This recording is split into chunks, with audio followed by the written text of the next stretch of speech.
We invited a group of women who have had incredible careers in corporate leadership and who come from a really diverse set of backgrounds, which I can't wait for them to share with you. Please welcome our panel on leveraging our power to lead change. My name is Natasha Kahimkar. I'm really delighted to be here, and thank you, Cynthia and team, for giving me this great honor of moderating this panel with amazing women. Rather than have me introduce the group, I'd love to have you all introduce yourselves. So tell us a little bit about your background, your career, and how you got to your current position. Lorena, if you can start. Good morning, everyone. I'm Lorena Martinez. I'm the Director of Program Product Management at eBay, where I'm responsible for managing a team that executes against the CTO's top initiatives. And I'm also responsible for developing programs that are focused on developing and retaining our awesome talent at eBay within product and technology. And about 60% of my time right now is really focused on diversity and inclusion within product and tech. But my journey has been an interesting one. I was actually a middle school teacher for 3 years, teaching students that were classified as, quote, being at risk. And I was very passionate about it, but I was more passionate about educating the teachers that weren't doing an awesome job teaching these students that deserved a valued education.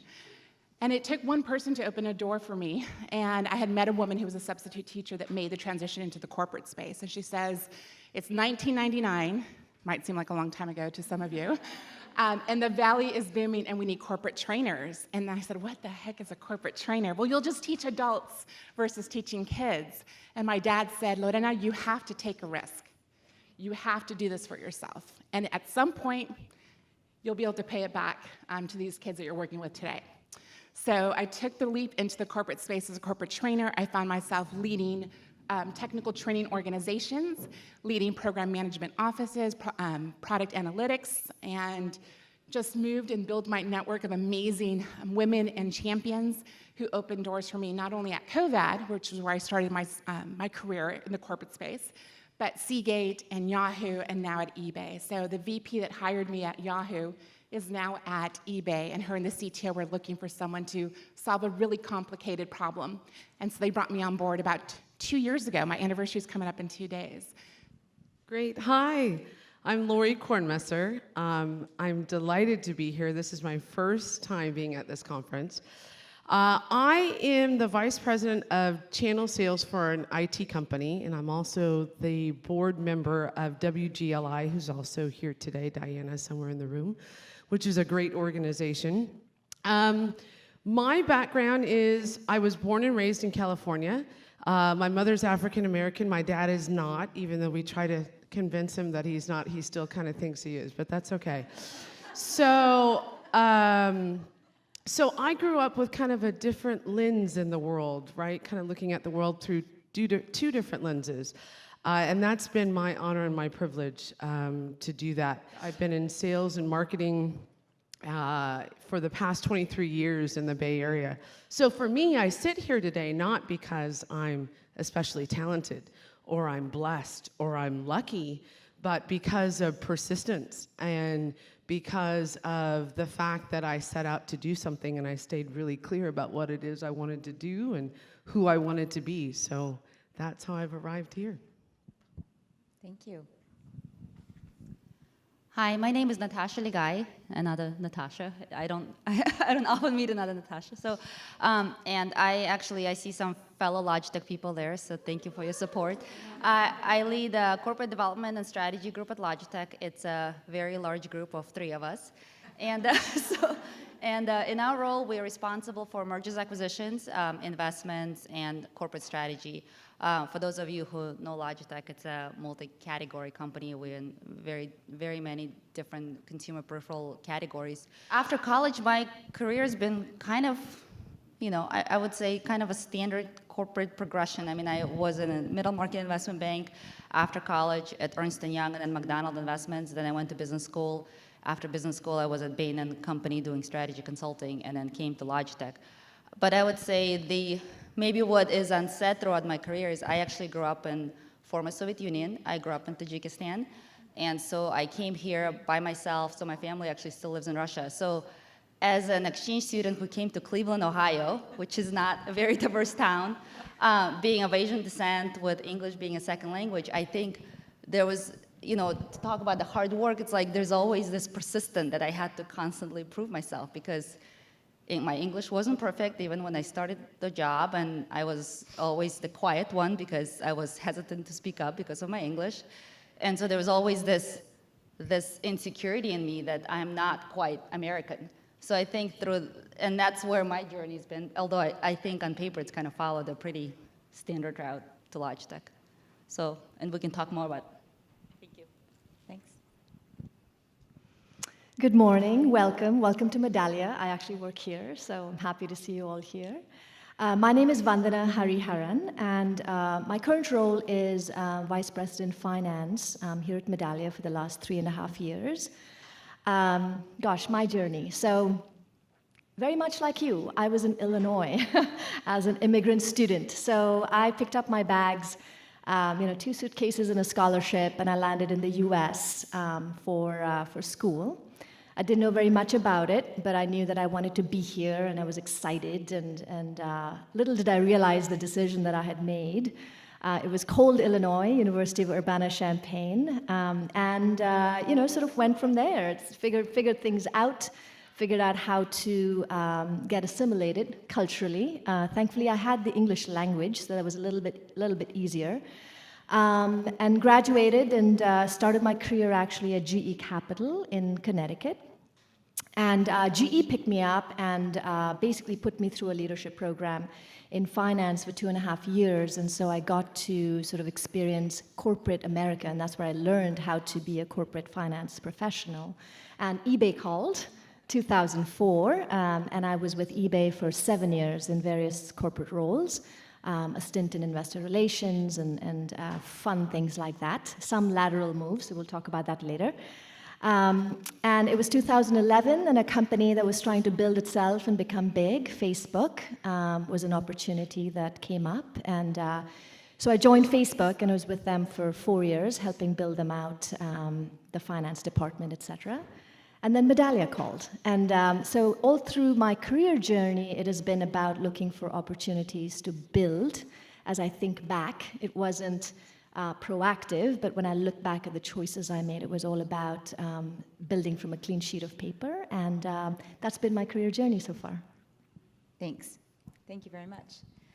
So one of the beautiful things about each one of us is that we're multifaceted, right? It is about intersectionality. And so I'd love to hear from our panel all the elements that make up you.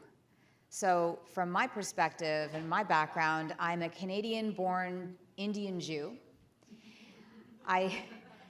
We do exist. So in terms of how it affected me, I was the only non-white child in my entire school until probably junior high. This is where you hear the Canadian part. We don't say middle school, we say junior high. I married a Chinese Hawaiian who became a Jew by choice, and I've adopted 2 amazing children from South Korea. But all of these elements are what make us interesting.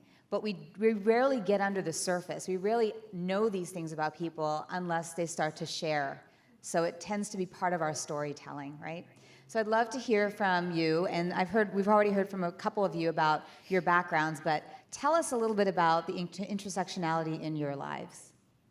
Indian by background and culture, but now I think I'm sort of just kind of a world citizen or something like that. I think I have enough American and Indian in me that I'm somewhere in between, and I know I sound a little different as well.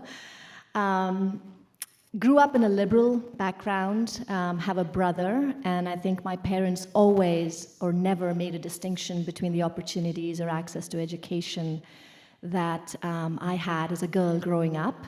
India can be a very conservative, culturally, closed up kind of place as well, but my own family unit was very liberal. I was the first one to pick up my bags and leave home.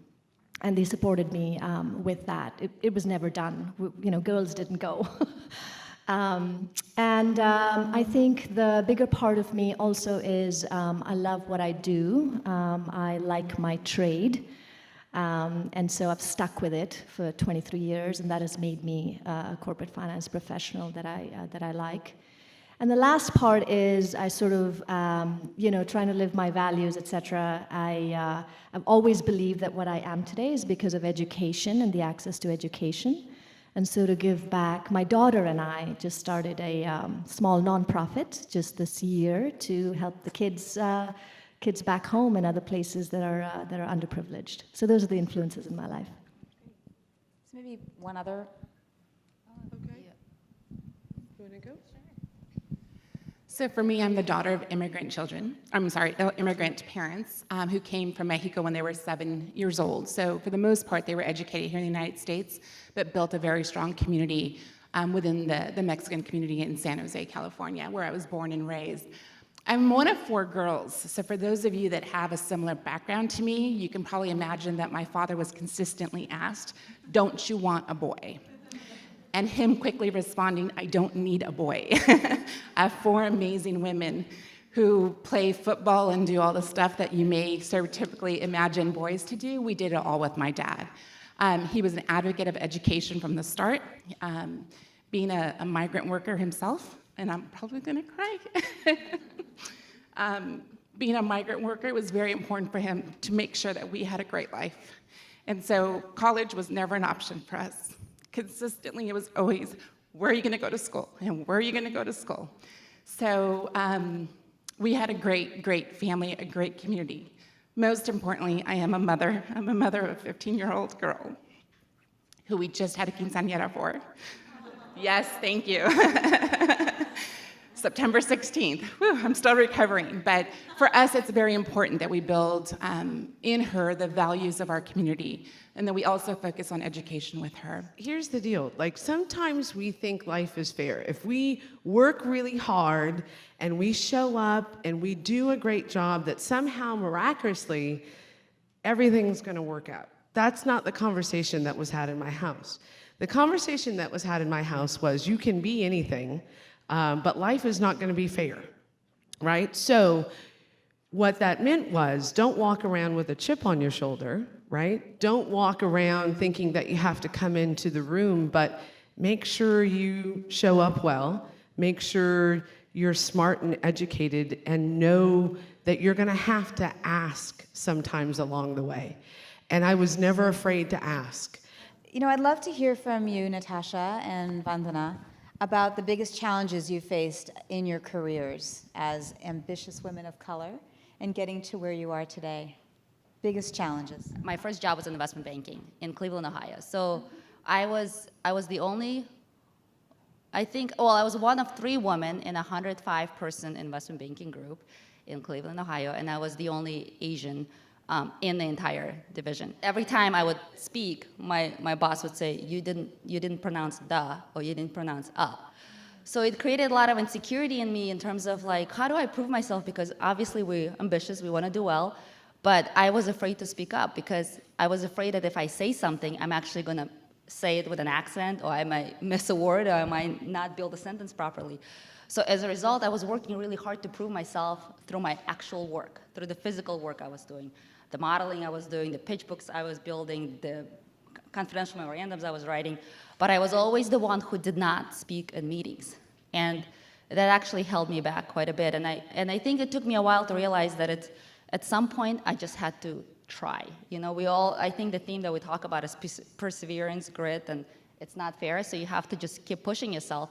And I think that that's really what's helped me in my career, is to constantly just push myself and not have a chip on my shoulder, and know that some of it comes from the fact that I have my own insecurity for various reasons, but I have to overcome it. I have to build personal confidence, and I just have to keep trying my best. I mean, that's really kind of how I've been building my career.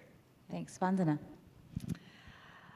Gosh, so the biggest challenge, as I think back, is really the very first instance that I entered corporate America. I was trying to enter corporate America, get a job, basically, at the end of student life. So I'd finished student life, and I was looking to apply, and I was told at the university I was going to, this was early 90s, older than you, that international students would not be interviewed on campus. And so that was the biggest blow I could have ever had, because it just sort of broke all everything that I felt I had access to. And so that was extremely hard because it was recession.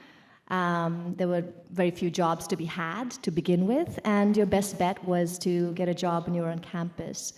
So, one thing leads to the other, and to the point about tenacity, I think that's basically what you'll hear through and through is, play the volume game, 100 resumes, 200 resumes, and then there's some response rate. Finally, I get picked up by a company that actually values me for who I am, because they were building a program that was supposed to look diverse and look like the world. They were building a world finance leadership program. And so that's how it all happened. But I always go back to, gosh, that was like the biggest hurdle. And once that got opened up, one thing led to the other. Thank you. So there's been a lot in the news about sexual harassment, and I'd love to hear from you, not necessarily a story, but more if you faced it or felt you faced it upon reflection, how have you dealt with it in the workplace?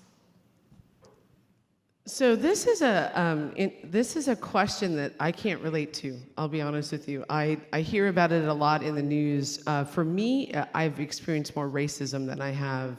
I don't know how anybody else feels on the panel, but for me, it's always been not understanding who I am and having to represent that. So what I started doing, and I've been doing this now for probably 15 years, and recently somebody that worked for me said, why when you introduce yourself, you always say, hi, I'm Lori Kornmesser, I grew up in the Bay Area, I'm biracial, my mother's African American, my dad is not. Why do you always tell that story? And I said, that's not for me, that's for you, right? So that's actually been my experience as well. I was at a women's leadership breakfast a couple of weeks ago, and we were going around talking about what was in the news, and that's been my experience as well. If I had to pin it, it would be more racial or ethnic or cultural or even religious than gender.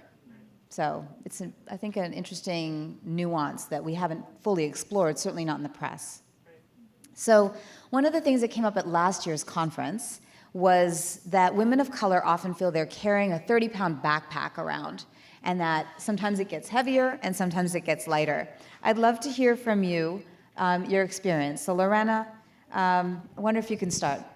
Well, I think it gets heavier from the perspective. In my world right now, I'm investing a lot of time in working with forming partnerships with lots of organizations like Managing Leaders for Tomorrow, where we're looking at mentoring and coaching students that are in their third and fourth year across many universities. And so I find myself, I actually was coaching about 5 of them yesterday on their resumes.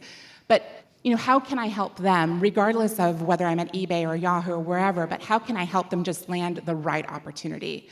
And definitely within the organization, we started Communities of Inclusion, which are employee resource groups. I'm part of Unidos, which is our Latino-based one. I'm part of Honor, which is our veterans one. I'm a wife of a veteran, and so I'm responsible for an event this coming Thursday. I'm also part of eBay Women in Technology. And so there's many hats that I'm wearing, and it's identifying how can I help not just myself, but help others within the organization, outside of the organization. And then I'm a mother of a 15-year-old girl. How do I make sure I set her up for success? And so the weight of that backpack, I do feel gets heavier and heavier. But I do think from the perspective of getting lighter, it's my responsibility to make sure that I'm educating others on how they can be an extension of the work that I'm doing.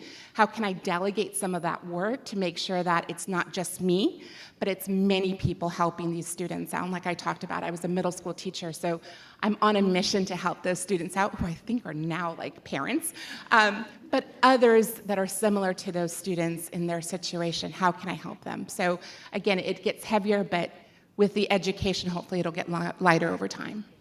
So Vandana, I'm going to start this next question with you. Talk to us a little bit about allies and what role allies have played in your career. So I think you do need support. And allies for me have been more so outside of work than at work. And so if I think about sort of who helped me to get my next big job or open up a new opportunity, etc., it was actually coming from either a friend or a spouse. My husband is a huge supporter of mine.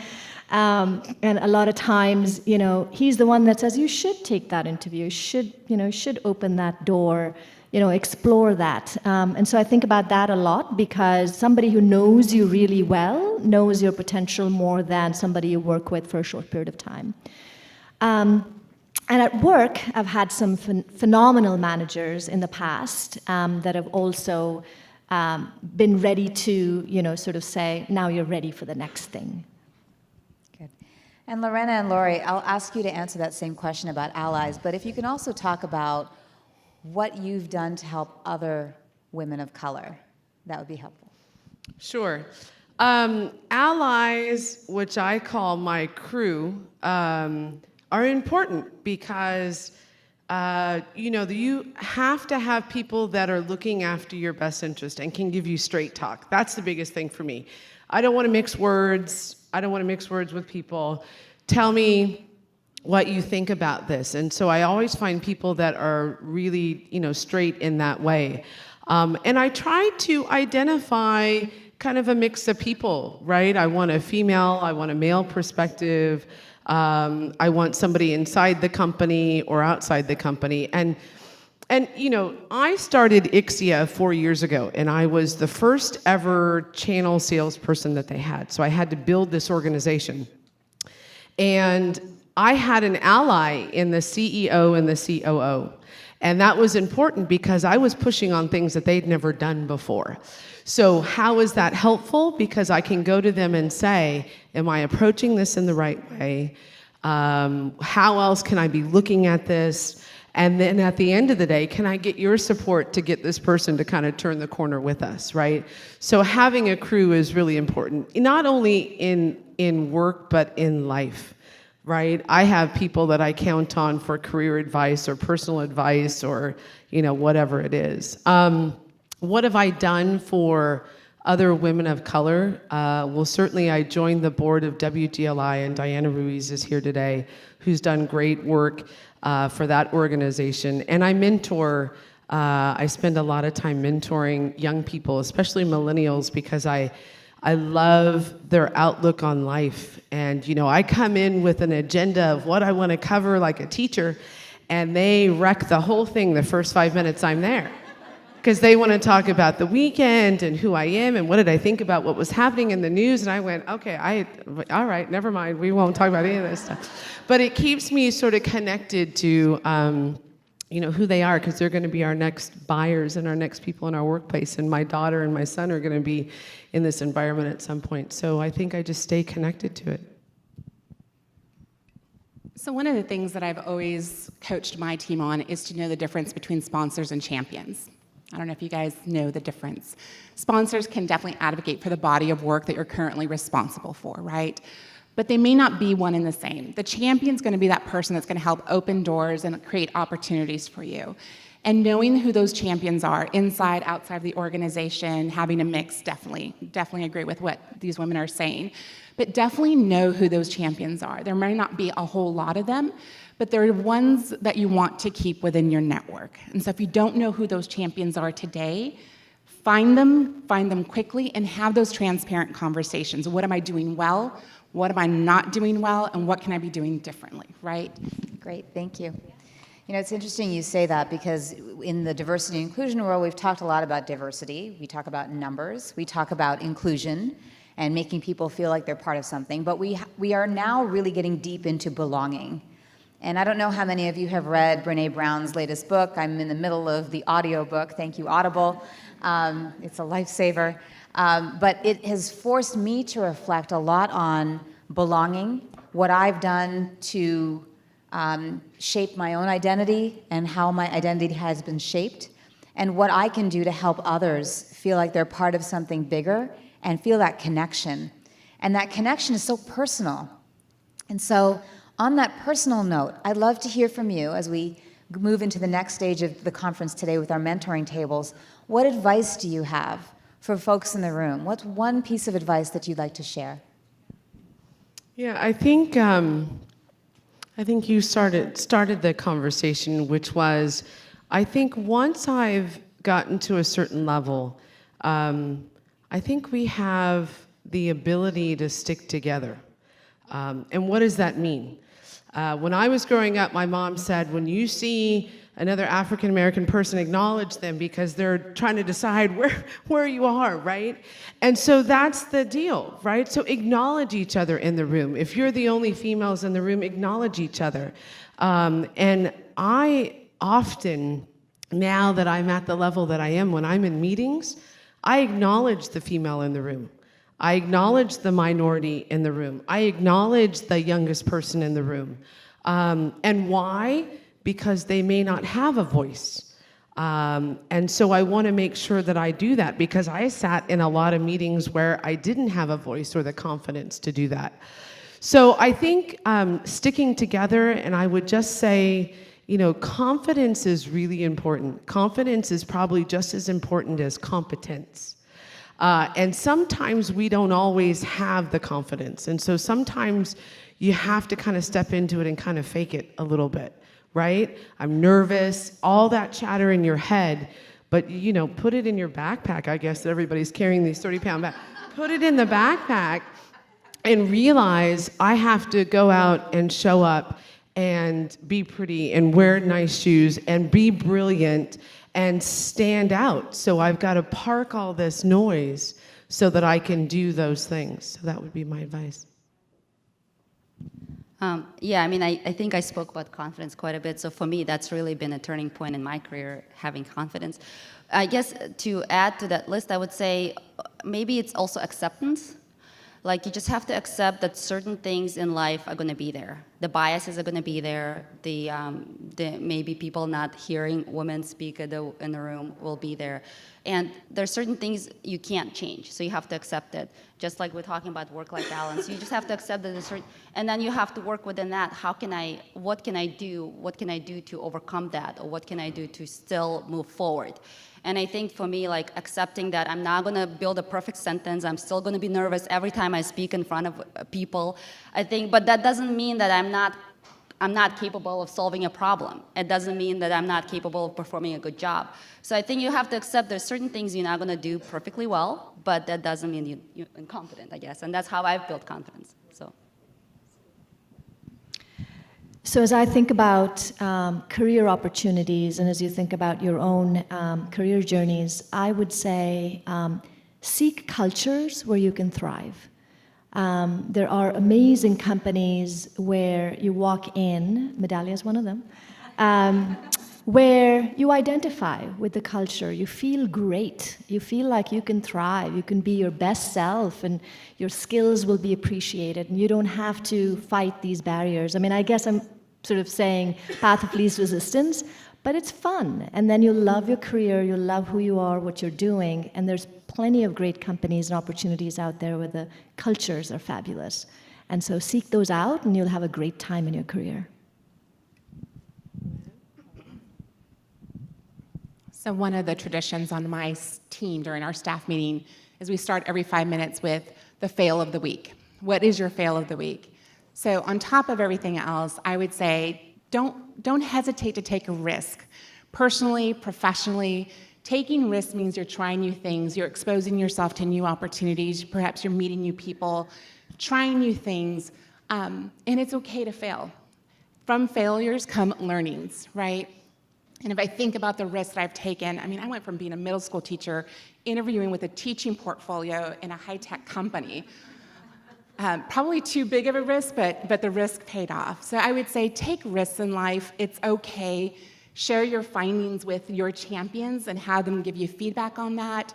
But taking risks, you're probably going to advance your career in amazing ways and have some great learnings coming out of it. So, good, and I'll add my advice too. What I would say is the biggest muscle you can build is that of resilience. So no matter who you are, no matter what your background, I see a number of you nodding, you're going to stub your toe. So there's real power in the words, "I'm sorry." And there's really great power in the words, I'm going to be okay. But grit, there is a lot of truth to that. There's a lot of truth to Angela Duckworth's work on grit, resilience, the ability to not just bounce back or get back to where you were, but propel yourself forward. So a lot of people will take failure, shove it in the corner, and not want to really deal with it. But those who are able to take what they've learned from failure, or a mistake, or something they wish they'd done differently, and grow and build on it, that's where the true power comes. So my advice would be build that resilience muscle, build grit. Thank you so much to this wonderful group of women. I'm honored to have been part of this.